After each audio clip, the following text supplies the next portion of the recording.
characterized as both a cry against violence and a celebration of diverse musical influences. And one of the singers involved says it aims to weaponize music in the South American nation of Colombia. The goals include inspiring listeners, inspiring other musicians, and inspiring peace in a nation with a violent history. In recent decades, roughly 7 million people have been displaced in Colombia by fighting involving different rebel groups and government security forces. Production and trafficking of illegal drugs has further compounded the nation's problems, but a government program called Paz al Oído, which means peace to the ear, has brought 40 Colombian musicians together in the capital of Bogotá. And they use words like nostalgia, joy, pride, and community to describe how hearing the other musicians' stories makes them feel. As singer Juliana Andrea Torres puts it, what better way is there to bet on peace than by showing it through music?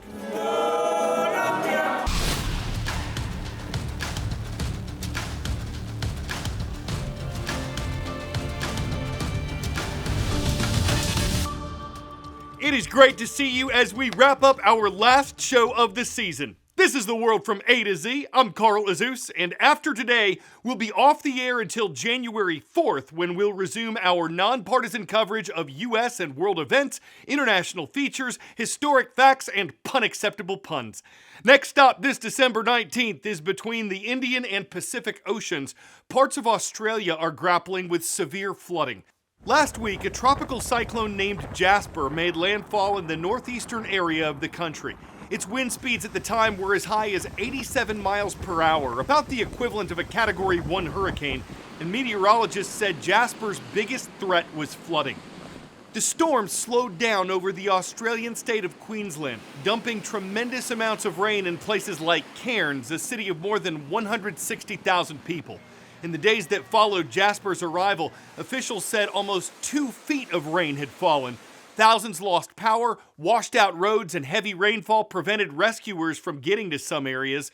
Some residents headed to their rooftops to escape the rising waters, and officials warned that crocodiles and venomous snakes could be lurking in the floods. Far North Queenslanders know how to deal with natural disasters, but this one is, this level of rainfall is next level. Last night we had an extraordinarily challenging evening, rescuing some 300 people. At the time we produced this show, no deaths had been reported and the rains appeared to ease off Tuesday, but extensive damage was visible across the region.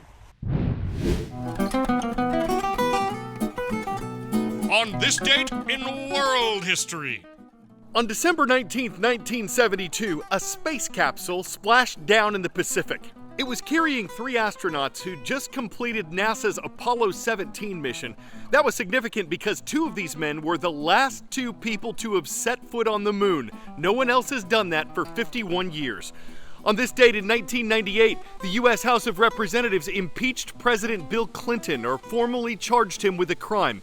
He was accused of lying under oath and obstructing justice and was the second president impeached in U.S. history. The following February, the Senate acquitted President Clinton, and he stayed in office for the rest of his second term. And this was a historic date for South Korea in 2012 when the nation elected its first female president. Park Geun-hye served from 2013 until 2017 when she was impeached and removed from office. Former President Park was later found guilty of corruption and illegally using government funds. Word of knowledge. What instrument was invented by Italian craftsman Bartolomeo Cristofori? Accordion, harpsichord, piano, viola. In the early 1700s, Cristofori devised a method of striking strings with a hammer, the foundation of the modern piano. Their tremendous and enduring popularity, cemented by compositions of Beethoven and Mozart that continue to echo through concert halls today, has made pianos an indispensable instrument both in orchestras and on their own. But while piano sales are expected to grow globally in the years ahead, they've been steadily declining in places like America and Britain since the 1970s. And for people who have or inherit acoustic pianos and aren't sure they want to keep them, they're incredibly heavy and can be expensive to move. One organization in Scotland has been repurposing discarded pianos, turning them into furniture or sculpture, but it's found that many that come its way still have beauty and music inside. We get pianos that people don't want anymore, that were on their way to the dump, and we see if they're fixable and tunable, and if they are, then we offer them up for adoption.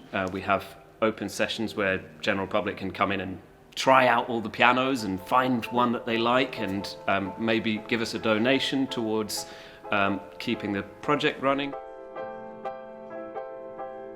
I discovered that there were loads of pianos going to the dump, and so I started making furniture out of pianos, a window seat and a kind of high bed with a staircase, and then the pianos just kept on coming. Then we discovered that a lot of the pianos that we received were pretty good. You know, I mean, this one, for example, that I've been playing, it was being thrown away by a community centre in Plymouth, and when we got it, all the keys were stuck together because it had got a bit damp. But I just got a file out and I just filed the edges off the lead weights with a mask on, so I didn't poison myself.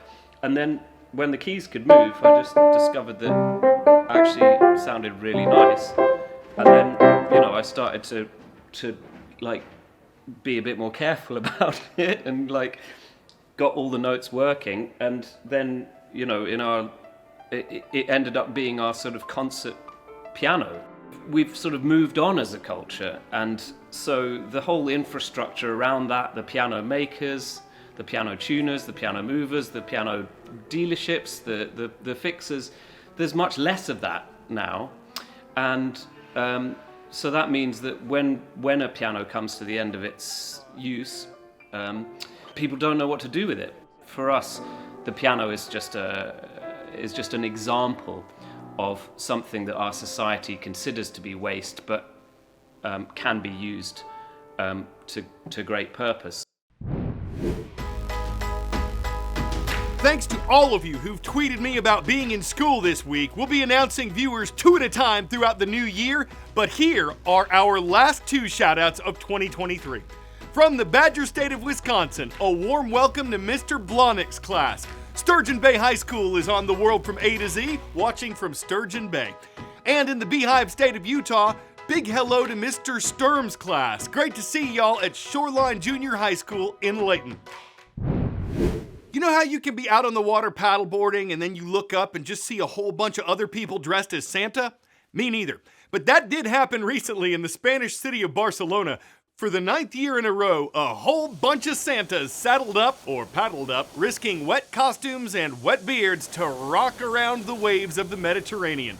But there's a good cause for the Jolly Claws. This event was held to raise money for ALS, a disease without a cure, and it brought out dozens of Santas. But it wasn't the only significant Santa sighting of the season. With Christmas just days away, kids are on Santa surveillance high alert. One climbing Kris Kringle was spotted in Colorado, rappelling down the side of a children's hospital as part of an annual holiday event that delighted spectators both inside and outside the facility. Even higher in the skies above Maryland, the big guy was spotted flying not in a sleigh, but in a Navy Nighthawk reconnaissance chopper. The festive flyover came courtesy of a naval test squadron conducting pre-deployment mission planning for Christmas Eve operations. For Take a Look at This, I'm Jeremy Roth. 'Twas 6 days before Christmas, and all through this studio, our sedulous staff hopes you enjoyed today's video. We've shut the teleprompter and closed out the maps because we look forward to a long winter's nap. Your feedback's been magic. Your tweets totally slay. Your jolly comments on TikTok made my holiday. We Chim needed to say you're reindeer to our hearts. Your presence is a present that warms up our hearth. You've been a gift throughout all this fall of 2023. You mean the world to the world from A to Z.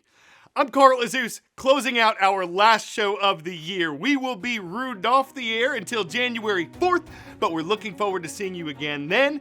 Whoever you are and wherever you're watching, we welcome you and hope you know that you are valued, you are loved, you are the best part of what we do, and we hope your Christmas and holiday season are merry and bright.